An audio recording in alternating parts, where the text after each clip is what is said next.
क्या आपने कभी सोचा है अगर प्रकृति ना होती तो हमारी जिंदगी कैसी होती?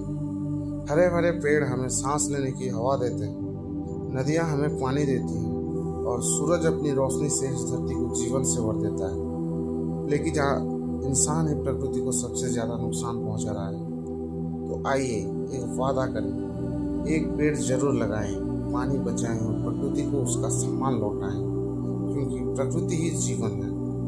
Save nature, save future. ऐसे और वीडियो के लिए लाइक सब्सक्राइब जरूर करें। Thank you.